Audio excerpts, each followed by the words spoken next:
Vive TV.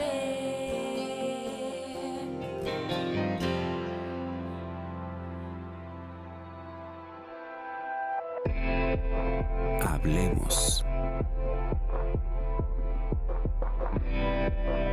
Voces especializadas en ciencias sociales y humanidades.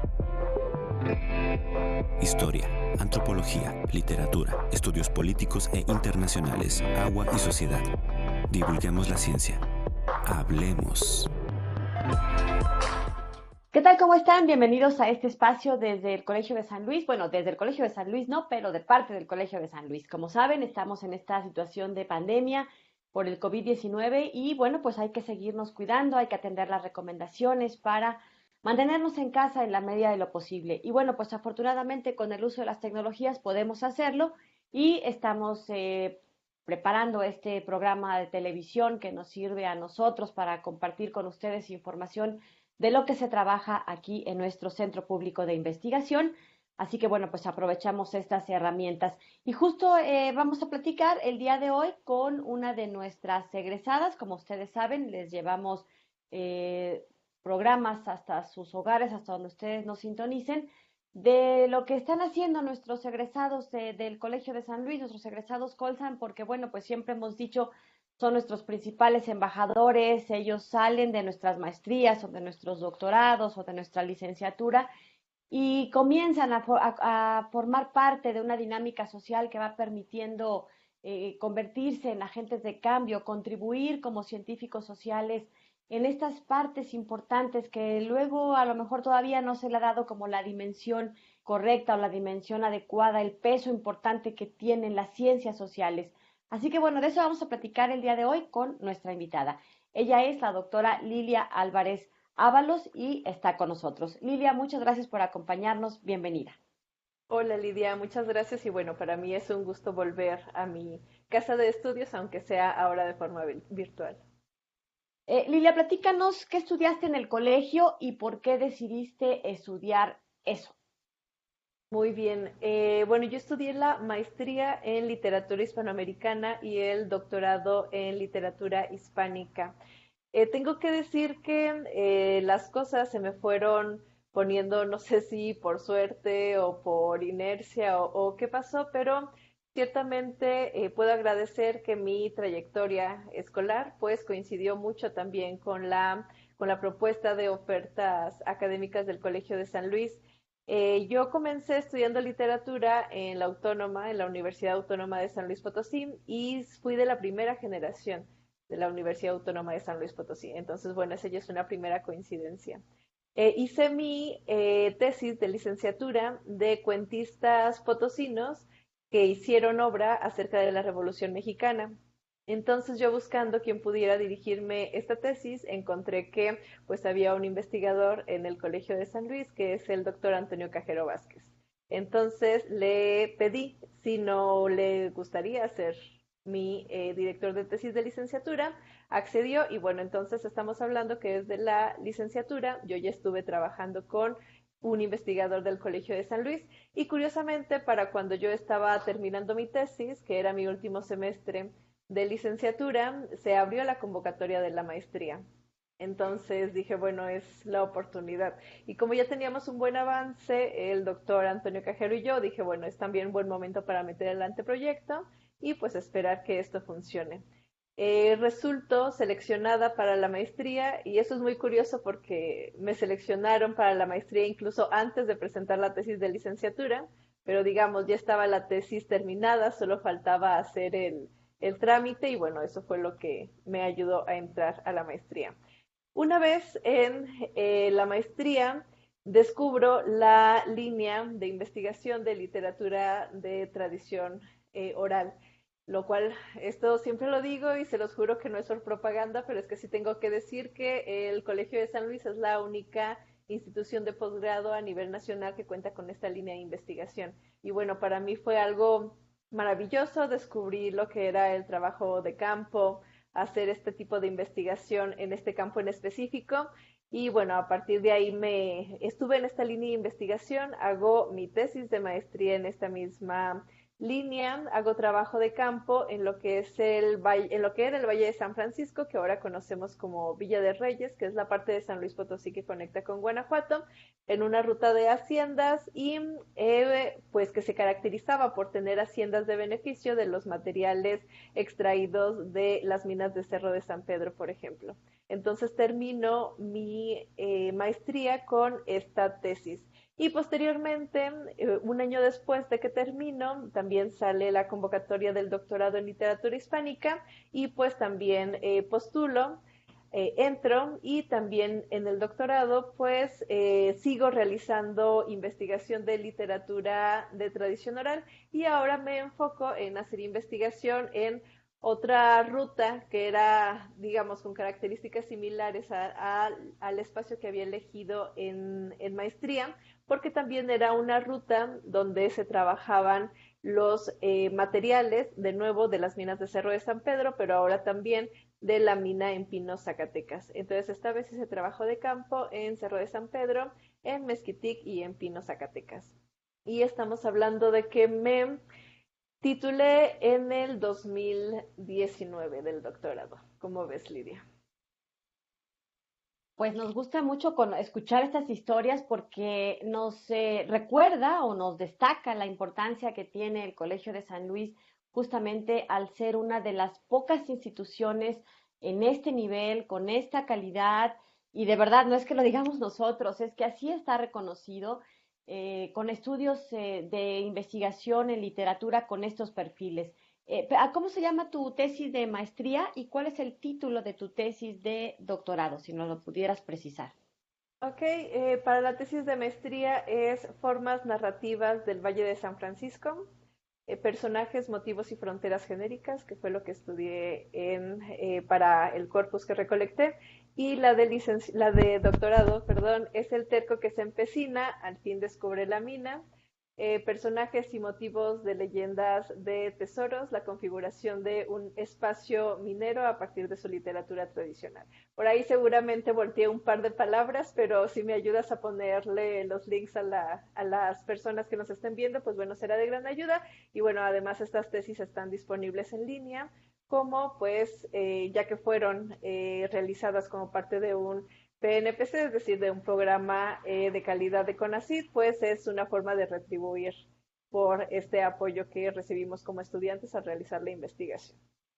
Así es, cabe mencionar, y bueno, voy a hacer aquí el anuncio de una vez, con el permiso de Lilia, robándole un minutito, que tenemos abierta la convocatoria para el doctorado precisamente en literatura hispánica.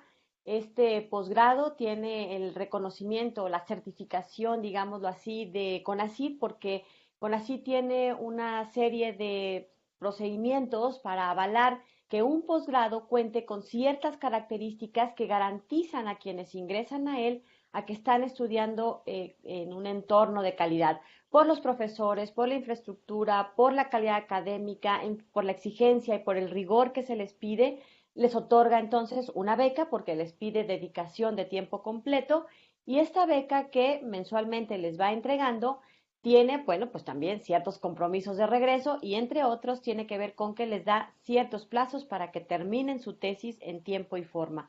Así que bueno, pues si les interesa, visiten nuestra página web del Colegio de San Luis y pueden consultar ahí la convocatoria completa. Y aprovechando, bueno, pues en uno de nuestros bloques, en una de las cápsulas, vamos a meter aquí un breve video con la información precisamente de esta convocatoria. Pero bueno, regresando a lo que nos decía nuestra invitada de hoy, ella nos platicaba de sus trabajos de tesis, pero yo me quisiera regresar un poquito todavía a la licenciatura. Cuando uno va a elegir qué va a estudiar en la licenciatura, pues estás así como que todavía pues muy chiquita y como que no muy cierto de qué es la vida por la poca experiencia. A los 17, 18 años tiene uno que andar ya eligiendo, si no es que te presionan y te dicen desde antes, porque aquí en San Luis hay bachilleratos de 2 años. Entonces, bueno, creo que es muy corto el tiempo en el que tienes que definir qué vas a estudiar. Y bueno, pues, ¿qué pasaba por tu cabeza? ¿Qué pensabas o qué esperabas cuando decides voy a estudiar literatura? ¿Qué te dicen tus papás? No sé, tienen luego como muchos estigmas con los que cargan quienes se quieren dedicar a estas áreas de las ciencias sociales. Cuéntanos cómo te fue a ti. Bueno, pues esto que mencionas del estigma lamentablemente sigue pues muy vigente en la actualidad. Esto de si estudias alguna humanidad, pues seguramente te vas a morir de hambre, ¿no? En mi caso, al menos en el campo familiar, tengo que decir que pues corrí con la suerte de que mis padres o mi familia no pensaban así. Entonces, finalmente, cuando les digo que quiero estudiar literatura, es como, pues, que te vaya bien. Y bueno, digamos, pensando en que finalmente eligiera lo que eligiera, pues más bien la recomendación es de, bueno, pues si lo haces bien, esperemos que pues te vaya bien independientemente de lo que elijas, ¿no? Y si puedes elegir algo que es de tu interés, algo que te gusta, algo que vas a disfrutar, pues mucho mejor. Entonces, y bueno, en realidad yo creo que eso que me dijeron en su momento, pues lo sigo viendo todavía ahora. Ciertamente pues uno no es que abra el periódico y vean que solicitan literatos, pero finalmente también yo creo que de cada campo, de cada disciplina de formación, pues siempre se requieren trabajos de esa disciplina o de ese campo. Entonces, la clave está pues en trabajar lo necesario para estar dentro de los solicitados para incursionar al mercado laboral, por así decirlo, ¿no? Entonces, bueno, por fortuna yo no he tenido problemas en ese aspecto. Y bueno, acerca de cómo decidí estudiar literatura o cómo fue que me decidí, mira, es muy curioso porque en realidad desde la licenciatura, para lo que te van formando es para hacer investigación literaria. Y en realidad a lo que nos dedicamos la mayoría todavía antes de tener un trabajo como investigadores es a la docencia.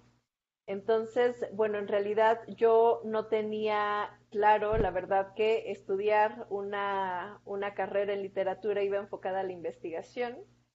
Me gustaba dar clases, pero tampoco no lo pensé así. Digamos, ahora que también me dedico a escribir ficción de manera profesional, pues tampoco lo había considerado así, porque todavía en ese momento no lo consideraba no era una base para dedicarme a eso como ahora sí lo es, pero de lo que yo sí estaba muy segura es que lo que quería era leer. Finalmente ya disfrutaba yo leer mucho desde niña, era algo que seguía haciendo como ya mayor y finalmente encontré esta carrera donde pues todas las materias se trataban de leer. Entonces finalmente antes de pensar que quería investigar literatura o que quería escribir literatura, yo pensé que lo que quería era leer y bueno, eso fue suficiente para elegir esta carrera. Bueno, pues le preguntaba yo hace ratito los nombres de sus trabajos de investigación en maestría y en doctorado, porque la verdad es que, aunque suenen así muy rimbombantes, ahorita van a ver en el segundo bloque cómo vamos a platicar de qué fue encontrando, con qué se topó, cómo fue la investigación de campo, porque bueno, pues ella lo que andaba buscando, por ejemplo, en el caso de su investigación del doctorado, tenía que ver con estas historias de los tesoros y en las haciendas, en los pueblos, en las rancherías, en los ejidos, todo mundo te cuenta, no, pues es que ahí se aparece tal cosa porque hay un tesoro enterrado, y hay muchos datos, digamos, históricos, en donde hasta, digo, cualquiera no la podemos creer porque la verdad tienen como hay una base de mucha verosimilitud, si es que se me permite el término, pero bueno, de que nos platique, ahora que volvemos, les cuento sobre este asunto y bueno, pues también nuestra invitada el año pasado, en 2020, obtuvo un importante reconocimiento, un importante premio. Además, uno de sus proyectos resultó también ganador para que esté siendo apoyado por un fondo de cultura y que bueno, pues de todo esto nos platique regresando del corte. Hacemos una pausa, los dejo con esta cápsula de información también que tiene que ver con el laboratorio de materiales orales, que ella también está ahí involucrada y del que ya hicimos un programa recientemente. Así que bueno, acompáñenos y continuamos.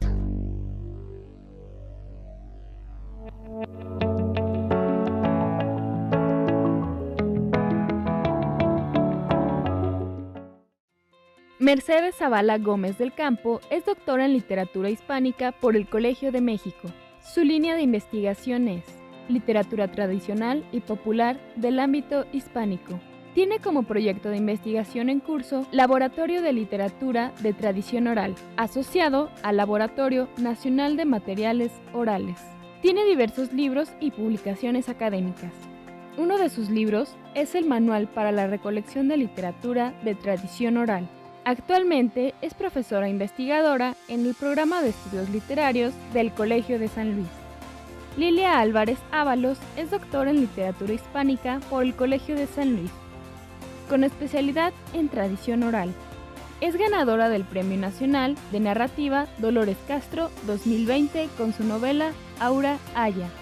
Actualmente es docente de la Benemérita y Centenaria Escuela Normal del Estado de San Luis Potosí.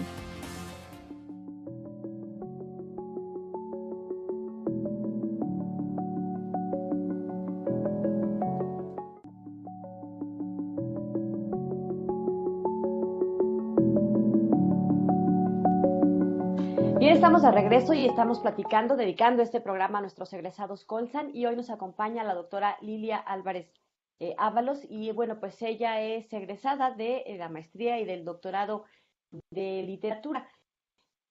Nos contaba antes de irnos al corte que, bueno, pues el tema de su trabajo de investigación para cuando terminó el doctorado era el terco que se empecina, al fin descubre la mina. Temas, motivos y personajes de la Huachichila, la caracterización de una zona minera a partir de su literatura tradicional. Me gustaría preguntarte primero, ¿por qué crees que es importante que se hagan estudios sobre literatura? ¿Para qué nos sirven al ciudadano común? ¿Por qué invertirle una beca? ¿Por qué mantener un programa docente o un programa de posgrado de esta exigencia, de esta calidad? Creo que a veces nos hace falta entender un poco más la importancia de esta disciplina, de este conocimiento y de que se sigan formando científicos sociales en estas ramas. ¿Qué nos dirías? Muy bien, pues pensando en qué papel juega la literatura, digamos, en el ámbito social, pues lo principal que tendría que decir es que pues uno la pasa bien con la literatura, en realidad, ¿no? Entonces, digamos, la pasa bien, de hecho dicen por ahí que la lectura es el único vicio sin castigo. Entonces, digamos, pensando en que es algo que aporta a la sociedad, pues ya desde ahí yo creo que se justifica por sí mismo el trabajar o hacer labor por este campo como puede ser la literatura, porque uno la pasa bien estando con ella. Y bueno, ya pensando en por qué es necesaria la investigación, los programas de estudio, el que haya apoyos dedicados a la investigación y al estudio de la literatura, en realidad de pronto tenemos ya el conocimiento tan a la mano que perdemos de vista que pues el conocimiento no se da por ahí libre en los árboles ya de manera estructurada y organizada, escrita y plasmada en un libro para que podamos acceder a él, ¿no? Y finalmente esto tuvo que pasar con absolutamente todo el conocimiento. En realidad, desde antes de entrar a la escuela, si ya tenemos un libro en nuestras manos, que pues es muy común que podamos acceder a los libros, incluso antes de leer un libro de imágenes, por ejemplo, o ya cuando empezamos a leer o que empezamos nuestra época escolar, pues también vamos accediendo a este libro, pues son muy comunes los libros que en la escuela se llaman los de lecturas, por ejemplo, pero entonces tenemos que ese libro de lecturas pues no apareció ahí por generación espontánea, digamos, sino que hubo un especialista en literatura, un conocedor de la literatura, que pues eligió determinadas lecturas pensando en el lector al que iba destinado ese libro.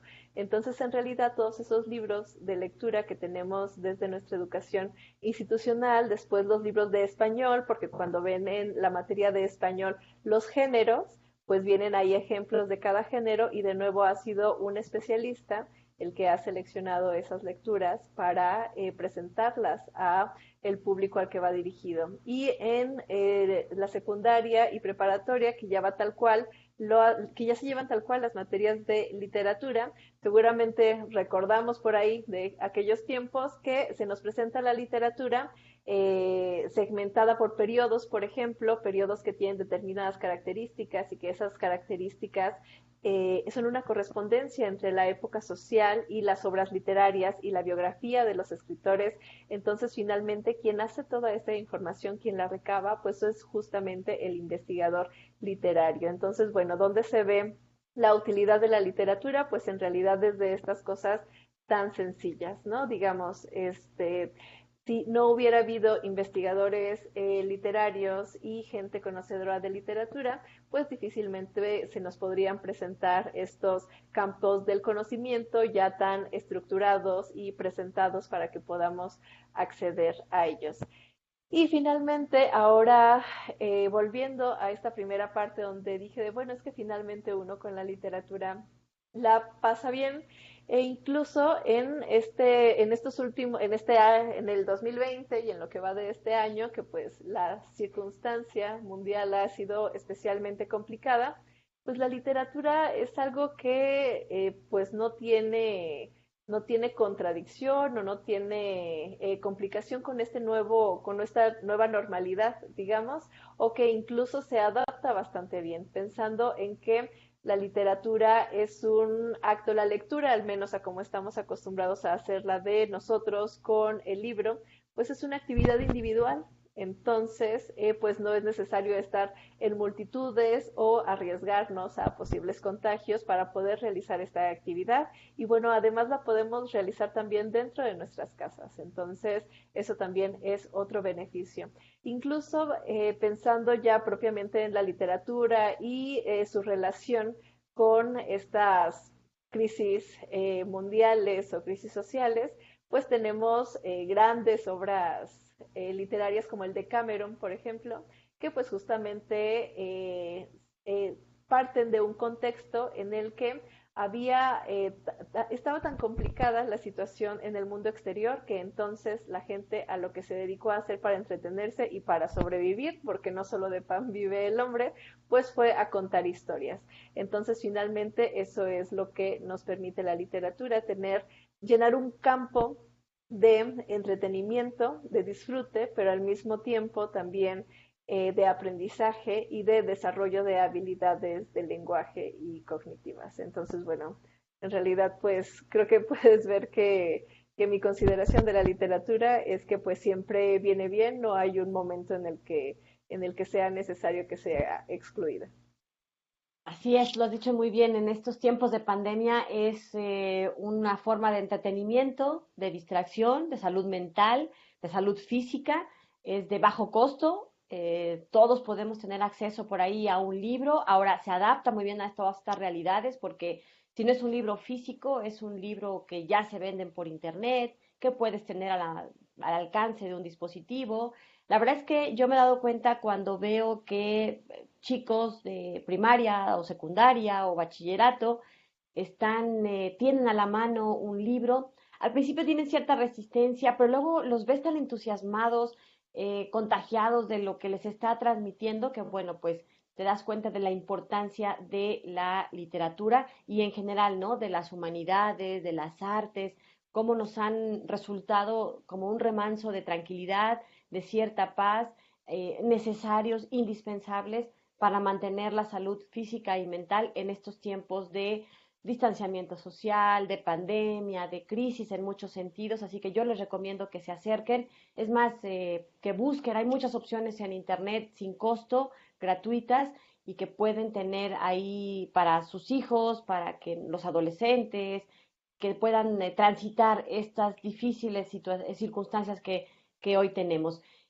Platícanos un poco entonces, bueno, pues tú te descubriste ya este asunto de la tradición oral y este título de tu tesis nos dice que anduviste pues caminando, recorriendo muchos lugares, el terco que se empecina al fin descubre la mina, digamos que encontraste literatura tradicional en pueblos que fueron pueblos mineros, nos decías que particularmente Cerro de San Pedro y en Pinos, Zacatecas. Cuéntanos un poco qué fue lo que fuiste encontrando. Nos queda un minutito antes de ir a la pausa. Si quieres darnos solo un anticipo y regresando nos explayamos qué lugares visitaste y qué fue lo que encontraste. Claro que sí, Lidia. Bueno, pues primero tendría que decir que la presencia de relatos que hablen sobre tesoros pues es algo que nos invade a todos. De hecho, estoy segura que tú, Lida, te has de saber al menos un relato, si no es que varios, acerca de tesoros enterrados o escondidos. Y para quien nos esté viendo, seguramente les ocurre igual. Y seguramente mientras vayamos comentando, puede ser que otros les lleguen a la memoria. Entonces, bueno, pues sí, la creencia en los tesoros es una de las más añejas que tiene la humanidad, digamos, porque siempre está muy relacionado con la capacidad del deseo del ser humano y entonces se desea y por eso está este imaginario de creencia en los tesoros, pero además esta creencia se refuerza con actividades sociales como en este caso es la minería. Digamos, la gente veía cuando se estaban explotando las minas en Cerro de San Pedro y en Pino, Zacatecas, que se extraía ese mineral, porque además eran los mismos trabajadores de los poblados los que hacían este trabajo. Entonces, digamos, había una seguridad de que estos materiales preciosos existían. Entonces, lo que había que hacer ahora es ver cómo se podía acceder a ellos. Y bueno, lo sabemos, en realidad, pues no era tan fácil acceder a estos materiales porque finalmente los dueños en aquel momento, cuando comenzaron las minas, pues era la corona española. Y entonces ahí surge una infinidad de relatos acerca de las hazañas que se tenían que hacer para poder acceder a estos tesoros. Y bueno, sobre eso, si quieres, continuamos hablando al regresar. Y los vamos a dejar pues con esta cápsula de nuestros posgrados que están abiertos aquí en el Colegio de San Luis y regresando continuamos para platicar, bueno, pues cuáles son precisamente estos relatos que se encontró, porque estamos hablando de que han pasado siglos y que se siguen manteniendo gracias a la tradición oral. Continuamos en este espacio de el Colegio de San Luis. El Colegio de San Luis te invita a participar en la convocatoria del doctorado en literatura hispánica. El doctorado busca vincular estrategias de aprendizaje académico con las líneas de generación y aplicación del conocimiento del programa de estudios literarios. Puedes enviar tus documentos hasta el viernes 7 de mayo de 2021. La convocatoria, el aviso de aspirantes preseleccionados y la lista de aspirantes aceptados se publicarán en el portal del Colegio de San Luis www.colsan.edu.mx. Para más información puedes comunicarte al correo c.doctorado.lit@colsan.edu.mx o consulta la convocatoria completa en nuestra página web.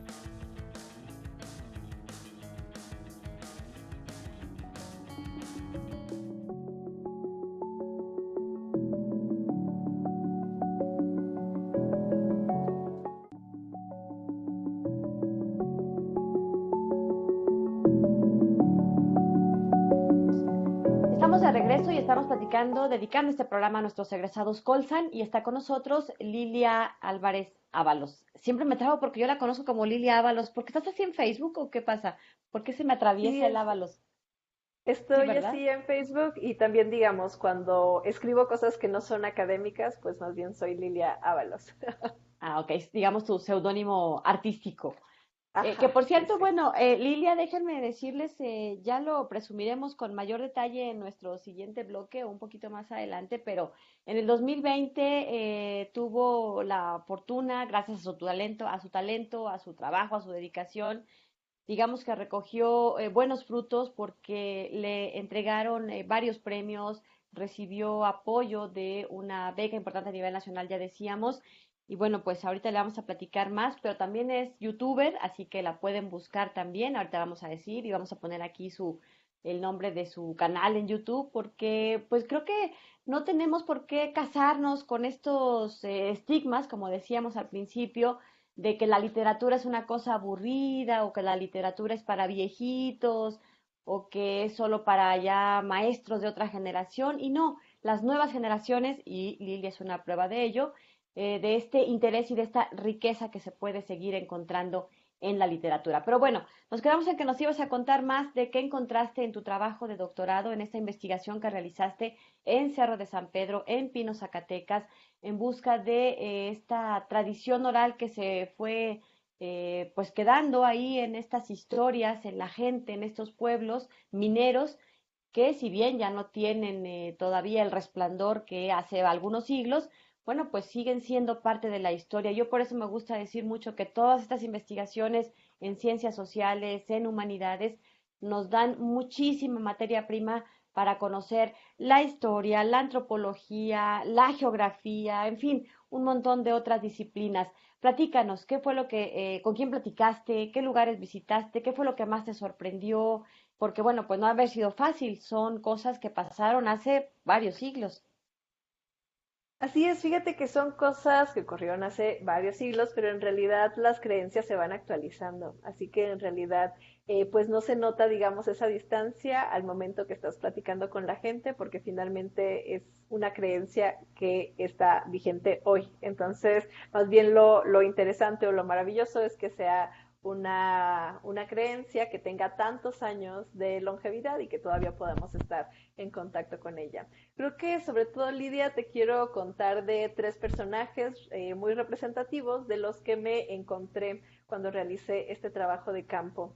Eh, que además varios de ellos están relacionados con esta cultura endémica del territorio que habitamos ahora, pues antes de la llegada de los españoles. Y esta cultura era la de los huachichiles.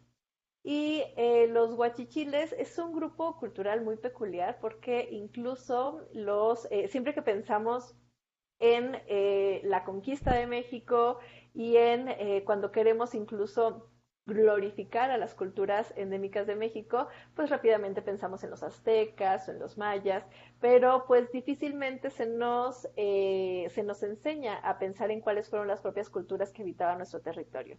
Y bueno, nuestro territorio, les digo, estaba habitado por los huachichiles, pero además tiene la peculiaridad de que los españoles nunca pudieron ganarles y más bien lo que ocurrió fue que ocurrió una guerra que se prolongó muchísimo tiempo, la Gran Guerra Chichimeca, que se prolongó por 300 años y más bien lo que ocurrió es que hubo hubo desgaste de ambas facciones. Entonces, bueno, eso ya me parece algo importante de recalcar. Y bueno, también si no pudieron los españoles ganarles a los huachichiles, pues fue sobre todo porque ellos tenían, digamos, para este aspecto de la guerra, una ventaja que es que eran sedentarios. Entonces, al ser sedentarios, pues conocían muchísimo muy bien el territorio en el que se movían, en el que eran los enfrentamientos, y pues esta fue una ventaja que siempre pues los llevó a ser un contrincante muy, muy fuerte para los españoles. Pero bueno, entonces les digo que aún todavía estos personajes aparecen en los relatos que la gente cuenta todavía ahora y dos de ellos son una especie de Robin Hood que roban a los ricos para darle a los pobres, una especie de bandoleros o justicieros sociales al tipo de Pancho Villa, por ejemplo. Y estos dos personajes son, por un lado, Miguel Chiquito, que le decían Miguel Chiquito no porque fuera muy pequeño, sino porque tenía una cualidad maravillosa, que es que le permitía hacerse pequeño cuando los españoles ya andaban tras de él para meterse a las cuevas o entre las montañas y salir por otro lado. Entonces lo que hacía Miguel Chiquito es que al momento en el que se transportaban las caravanas con los minerales extraídos de las minas, Miguel Chiquito y su gente asaltaban estas caravanas, se quedaban con el mineral para después distribuirlo entre la gente. Dicen además que Miguel Chiquito tenía esta cualidad del disfraz, que a veces se disfrazaba de arriero o se disfrazaba de varias cosas para poder estar por ahí en todos lados, escuchando a ver por dónde iban a pasar las caravanas y entonces poder organizar el asalto. Este es uno de los personajes y el otro es el de Mascorro. Y Mascorro tenía más esta intención de justiciero social y más bien en los relatos él aparece más como un personaje que busca enfrentar a los españoles para liberar a los guachichiles que tenían presos o que tenían trabajando para ellos. Entonces tenemos diversas leyendas donde se nos cuenta como un luchador social y como un personaje muy justo y que una vez que ganaba pequeñas victorias a los españoles, pues lo que tenían, además de liberar a los guachichiles que tuvieran apresados, las riquezas que adquiría lo repartía de manera equitativa entre todos los huachichiles. Entonces, bueno, tenemos estas leyendas y además se cuenta con mucho detalle los enfrentamientos o las grandes hazañas que hacen estos personajes, a un modo de Aquiles, por ejemplo, o de Ulises en la Ilíada y la Odisea, por ejemplo.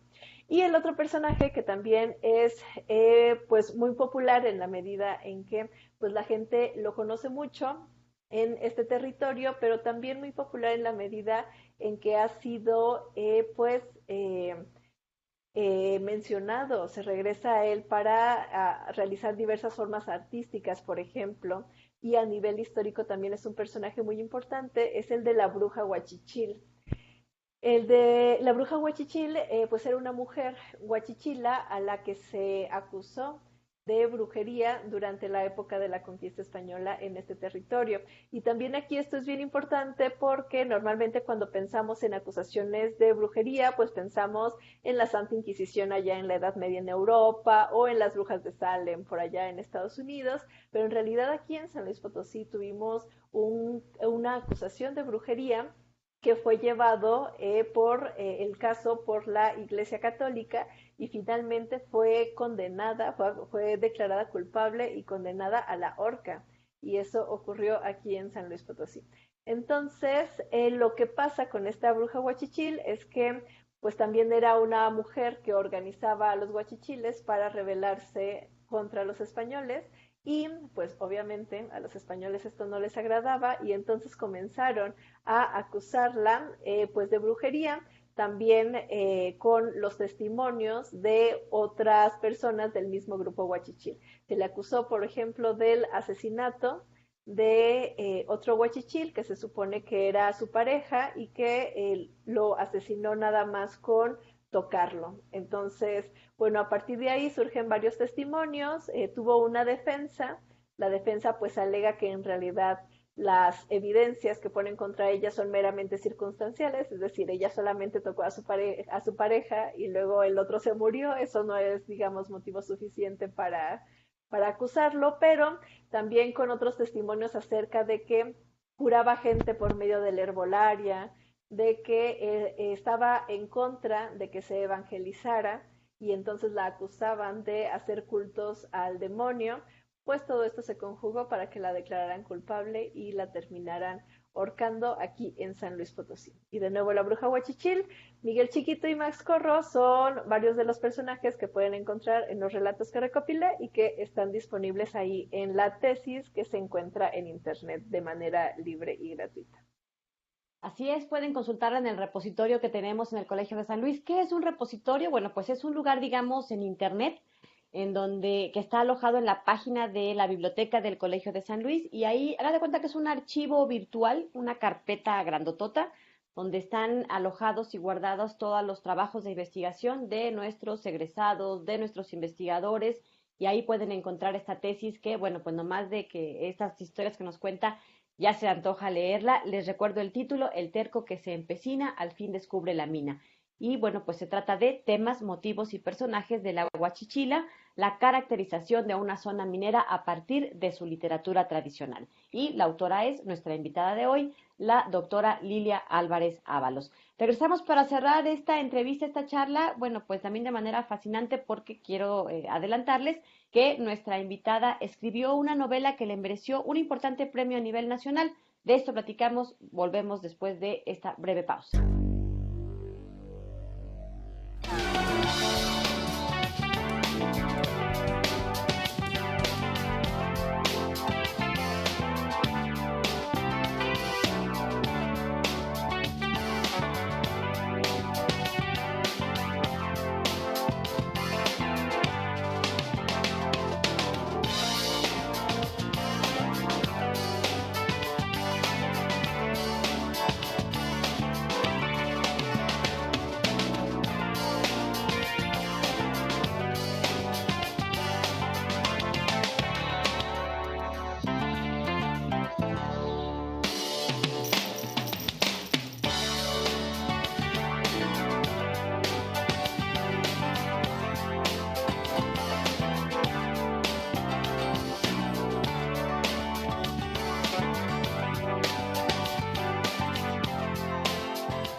Estamos de regreso y vamos a terminar nuestra charla con la doctora Lilia Álvarez Ábalos. Ella es egresada Colsan y estamos platicando, bueno, pues sobre este fascinante mundo de la literatura, la investigación literaria, la creación literaria, que también es pues una parte importante en la vida profesional de Lilia.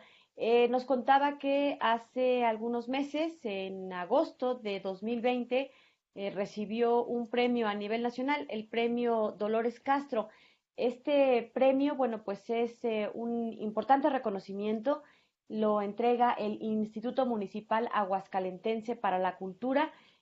Fue un total de 114 trabajos que se recibieron a nivel nacional y bueno, pues el jurado decidió pues entregar a, a Lilia este reconocimiento. Déjenme les digo exactamente. Bueno, pues Lilia Álvarez Ábalos de San Luis Potosí recibió en la categoría de narrativa por la novela Aura Ayar.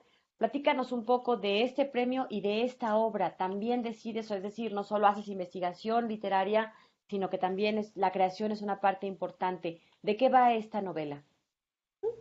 Sí, bueno, mira, primero quisiera decir de, pues, el placer y el gusto que implica el que esta novela haya podido salir a la luz, digamos, enmarcada o apadrinada por el Premio Dolores Castro, porque es el único premio a nivel nacional que está enfocado en la obra de mujeres. Y digamos, quienes están al frente del Instituto de Cultura de Aguascalientes, en particular del área editorial, como es Rocío Castro, Isabel Rosales, pues tienen muy presente esta deuda histórica que hay en cuanto a la obra y a la validación del trabajo de mujeres. Entonces, bueno, justamente este premio está tratando de pues limar o hacer trabajo para saldar un poquito de esta deuda histórica. Y bueno, pues sí, la obra con la que ganó este premio es una novela que se llama Aura Ayar. Incluso les voy a mostrar aquí en pantalla la portada de la colección. Si pueden ver, es en realidad bastante grueso, pero porque son varias categorías. Está la de narrativa, que es donde gané el primer lugar, la de dramaturgia, poesía y ensayo. Y además dan un primer lugar y una mención honorífica, y también por libro vienen incluidas tanto el primer lugar como la mención honorífica. Les muestro la portada de mi novela en particular, que es esta, Aura Ayar. Y bueno, ¿de qué trata Aura Ayar? El título de la novela es también el nombre de la protagonista, y a partir de esta protagonista es que vamos conociendo la historia de una familia en México durante la década de 1990. Y pues bueno, enmarcada y fuertemente influenciada también por la crisis económica que derivó de la devaluación de 1994. Entonces, lo que me interesaba expresar aquí en esta novela es cómo los sucesos que muchas veces los vemos como históricos o macroeconómicos finalmente terminan también influyendo o delineando la manera de sentir que tenemos de manera personal y la manera en la que nos relacionamos con los otros. Y finalmente, creo que ya hay literatura que habla sobre estos temas, pero a nivel internacional. Por ejemplo, tenemos muchísima literatura acerca de cómo la Segunda Guerra Mundial y el Holocausto influyó en el nivel emocional, digamos, como algo que fue macrohistórico o un suceso mundial, pues termina filtrándose también a las historias personales y familiares.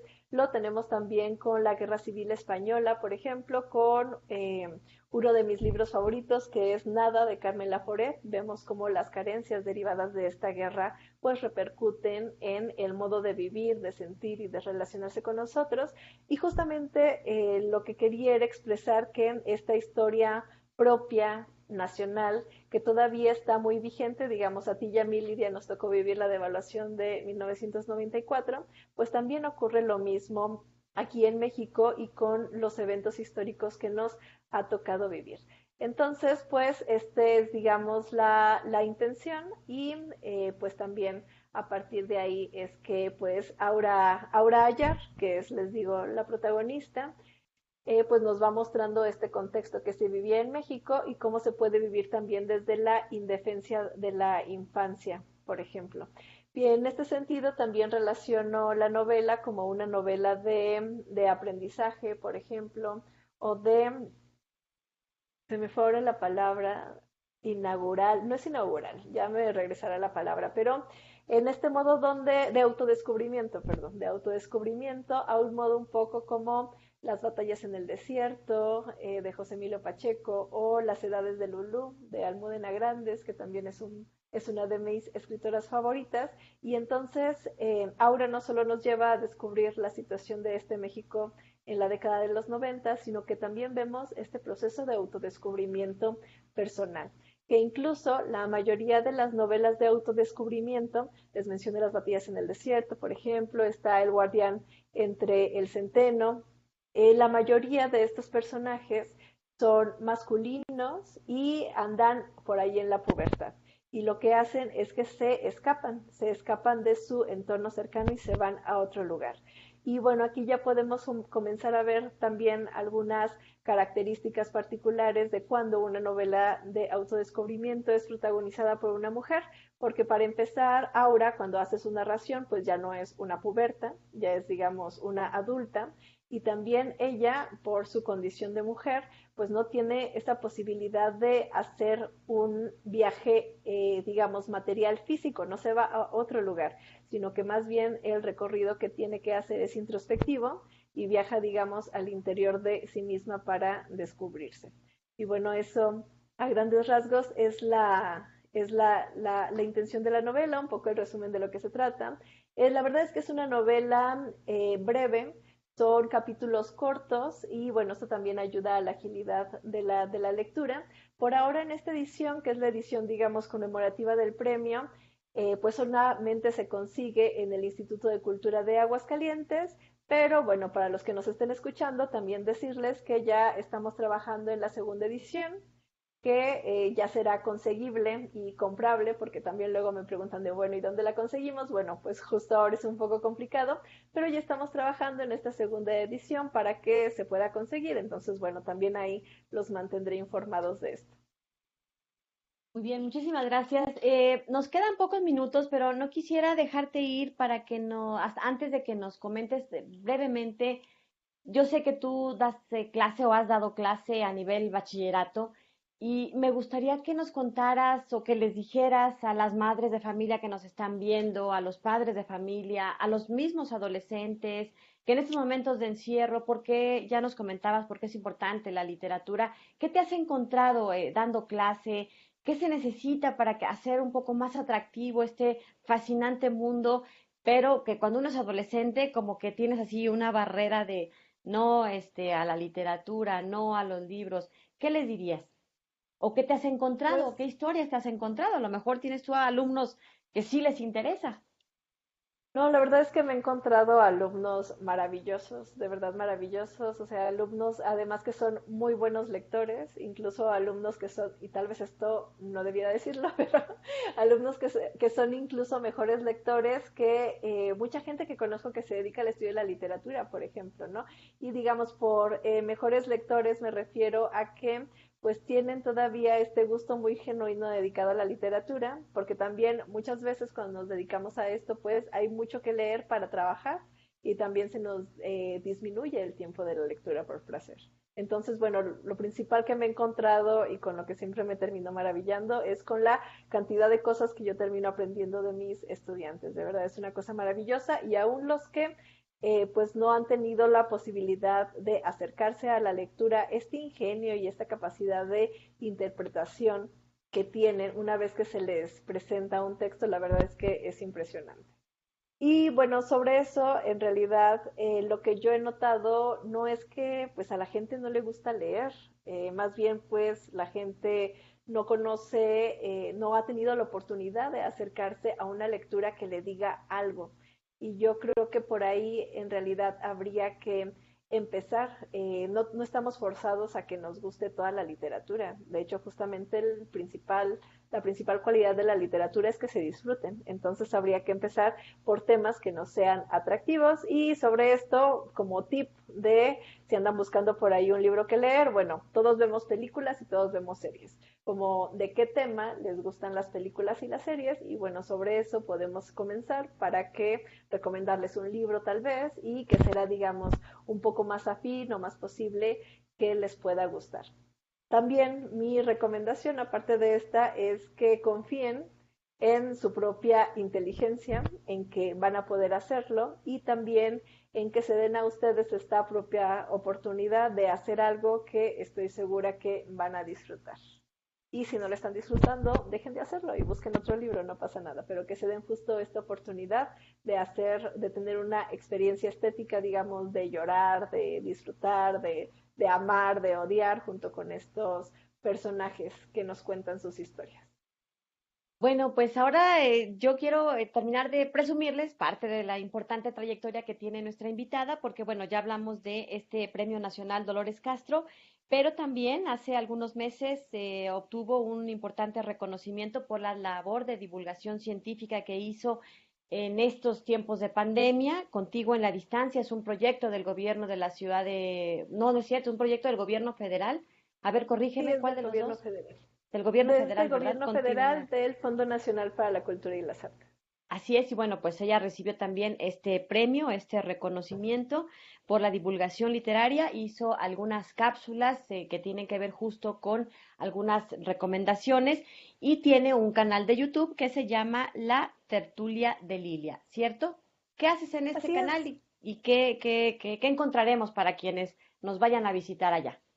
Ujú, muy bien, bueno, se llama La Tertulia de Lilia y pueden encontrar tanto el canal de YouTube como la página de Facebook. Entonces ahí nos pueden seguir en cualquiera de las dos. Y lo que hago aquí es sobre todo recomendar lecturas. Y recomiendo lecturas a partir de libros físicos. Ahora, a partir que empezó la pandemia, recomiendo libros electrónicos o libros de acceso libre en internet, así que bueno, el dinero no va a ser una limitante para esto. Y también otra cosa que hago es entrevistar escritores, que es algo que disfruto mucho, también para conocer su obra y para que nos cuenten de sus novedades editoriales. Y también pues hago divulgación acerca de proyectos editoriales, es decir, de editoriales independientes que pues tienen una propuesta muy particular que nos están ofreciendo, porque muchas veces nos quedamos solamente con los grandes monopolios, pero pues hay otro mucho campo que podemos acceder. Y este premio que mencionas, Lidia, fue un estímulo de un programa del FONCA que se llama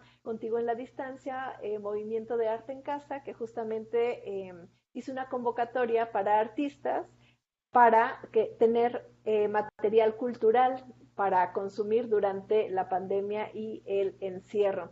Y entonces, pues justamente lo que hice fueron 5 cápsulas de video donde recomiendo lecturas que se encuentran en internet, de acceso libre y gratuitas. Y también les cuento por ahí un poquito de qué se tratan y de qué van, y para todas las edades, para adultos, para niños, de diversos temas, clásicos literarios o novedades literarias. Entonces, bueno, también si quieren darse por ahí una vuelta, pues yo encantada.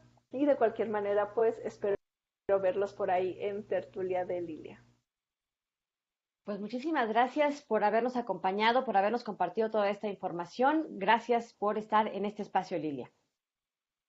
Muchas gracias a ti, Lidia, y espero volverte a ver, aunque sea de lejecitos, pronto.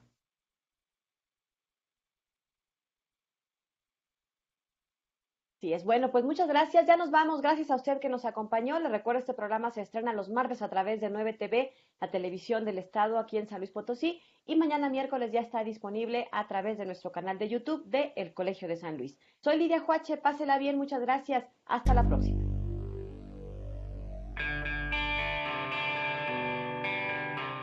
El Colegio de San Luis te invita a las actividades académicas que se llevarán a cabo durante los próximos días. Del 21 de enero al 11 de marzo regresamos con las transmisiones por Facebook Live de personajes sobrenaturales en cuarentena. Vacuna sobrenatural. Consulta el programa completo en nuestra página de Facebook. El Colegio de San Luis te invita a su tradicional venta de aniversario de librería, del 22 de enero al 5 de febrero de 2021, con descuentos hasta del 70%, excepto en novedades editoriales.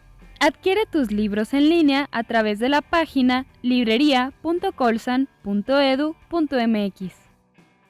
El programa de estudios literarios del Colegio de San Luis te invita al seminario taller para curar con magia, conjuros, ensalmos y rezos entre los pueblos de tradición indígena en México, del 15 al 19 de febrero de 10 a 12 horas a través de Blue Jeans. Consulta los detalles de este y otros eventos a través de nuestra página web www.colsan.edu.mx y síguenos también en nuestras redes sociales.